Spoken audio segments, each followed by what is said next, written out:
அண்மைச் செய்தியை பார்க்கிறோம்.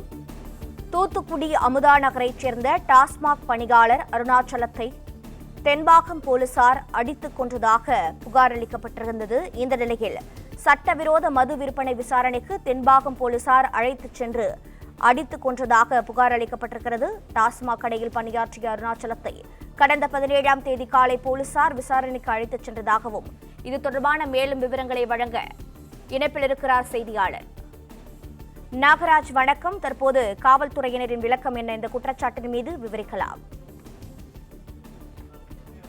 தற்பொழுது தூத்துக்குடி மாவட்டத்தை பரபரப்பாக்கி இருக்கிறது. ஒட்டுமொத்தமாக தமிழகத்தை அதிர்ச்சி உள்ளாக்கியிருக்கிற ஒரு விஷயம். அருணாச்சலம் என்ற இளைஞர் மது அதாவது டாஸ்மாக் பாரில் மது விற்பனை செய்திருந்த நபர், அந்த நபர் கொடுக்கப்பட்ட நேரத்தை தாண்டி மது விற்றதாக சொல்லி அவர் மீது காவல்துறையினர் வழக்கு பதிவு செய்து அவரை கைது செய்து அழைத்து செல்வதாக சொல்லப்பட்டது. ஆனால் கடந்த 14ஆம் தேதி அவரை அழைத்து செல்லும் பொழுது உடலில் காயங்களுடன் பிறகு மருத்துவமனையில் காவல்துறையினர் அனுமதித்திருக்கிறார்கள்.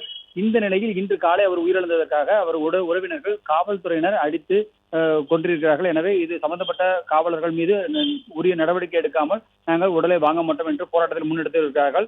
இந்த நிலையில் அந்த சம்பந்தப்பட்ட இளைஞர் பேசிய வீடியோ வெளியாகி தற்பொழுது அது மீண்டும் பரபரப்பை ஏற்படுத்தியிருக்கிறது. அதாவது சட்டவிரோதமாக மது விற்பனை செய்ததாக சொல்லப்படும் அந்த நபர் சோதனைக்கு முன்பு வீடியோ வெளியான ஒரு விவகாரமும் வெளியாக இருக்கிறது.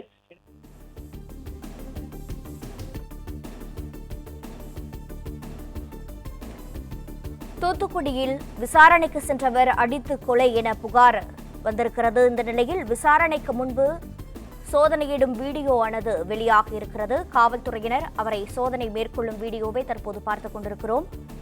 சட்டவிரோத மது விற்பனை விசாரணைக்கு தென்பாகம் போலீசார் அழைத்துச் சென்று அடித்துக் கொன்றதாக புகாரானது வெளியானது. இது தொடர்பான மேலும் விவரங்களை தொடர்ந்து இணைப்பில் வழங்க இருக்கிறார் செய்தியாளர் நாகராஜ். நாகராஜ், வணக்கம். காவல்துறையினரின் விளக்கம் தொடர்பான மேலும் தகவல்களை வழங்கலாம். அதாவது காவல்துறையினர் அழைத்து சென்று, அதாவது சட்டவிரோதமாக மது விற்றதாக அந்த நபரை, அருணாச்சலம் என்ற இளைஞரை காவல்துறையினர் அழைத்து சென்றுள்ளனர். அழைத்து சென்று அவரை சோதனை செய்தது காட்சிகள் தற்போது வெளியாகி பரபரப்பை ஏற்படுத்தியிருக்கிறது. அவர் காவல்துறையின் கட்டுப்பாட்டில் தான் இருந்திருக்கிறார். அந்த நேரத்தில் தான் அவர் பிறகு அவர் காயம் பட்டிருக்கிறார் என்ற விவரம் எல்லாம் இந்த வீடியோ பார்த்த பிறகுதான் உறுதியாகிறது. அதாவது காவல்துறையின் கஸ்டடிக்கு சென்ற பின்னர் அவர் மீண்டும் மருத்துவமனைக்கு செல்லும் பொழுது உடலில் காயங்களுடன் சென்றிருக்கிறார்.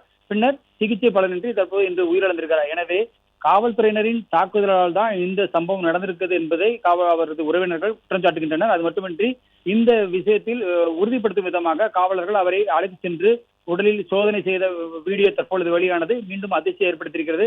எனவே காவல்துறையினர் அவரை கொண்டு சென்ற பிறகுதான் இது போன்ற நடவடிக்கைகள் ஏற்பட்டிருக்கிறது, அவர் மீதான தாக்குதல் என்பது நடந்திருக்கிறது என்பதை தற்பொழுது அவர் உறவினர்கள் குற்றம் சாட்டுகிறார்கள்.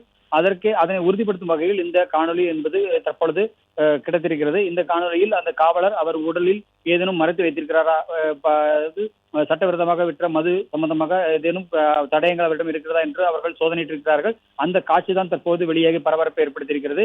ஏற்கனவே அவரிடமிருந்து 120 மது பாட்டில்கள் பறிமுதல் செய்ததாக காவல்துறை தரப்பில் சொல்லப்பட்டிருந்தது.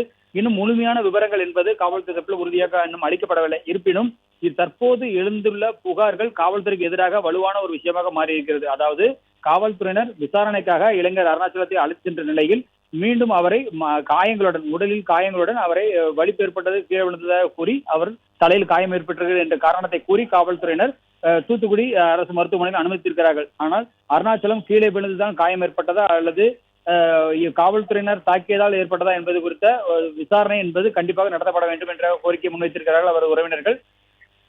இந்த நிலையில் தான் இந்த வீடியோ வெளியாகி மீண்டும் ஒரு பரபரப்பை ஏற்படுத்தியிருக்கிறது. ஏற்கனவே இது தொடர்பாக, அதாவது அருணாச்சலம் கைது செய்யப்பட்டு பின்னர் அவர் காயம் ஏற்பட்டு பின்னர் தற்பொழுது உயிரிழந்த நிலையில் இது தொடர்பாக அவரது உறவினர்கள் போராட்டம் நடத்தினார்கள். அதற்கு ஆதரவாக தூத்துக்குடி முன்னாள் அமைச்சரான கீதா ஜீவன் அவர்களும் போராட்டத்துக்கு களமிறங்கியிருந்தார். இந்த நிலையில் தான் இந்த காவல்துறை மீதான அழுத்தம் கூடிய இருக்கும். இந்த நிலையில் அந்த சம்பவம், அதாவது கைது செய்யப்பட்ட 17ஆம் தேதி அவரை காவல்துறையினர் சோதனை செய்வது, அது காவல் நிலையத்துக்கு அழைத்து வந்து சோதனை செய்த காட்சிகள் என்பது தற்போது வெளியானதால் மீண்டும் இந்த வழக்கு விவரம் என்பது முழுமையான விவரங்கள் தெரிய வேண்டும் என்ற கோரிக்கை என்பது வலுத்து வருகிறது. இந்த நிலையில் தான் கடந்த 17ஆம் தேதி பிளே ஸ்டோர் மற்றும் ஆப் ஸ்டோரில் இருந்து பாலிமர் செயலியை QR கோடு மூலம் பதிவிறக்கம் செய்யுங்கள். செய்திகளை உடனுக்குடன் பெறுங்கள்.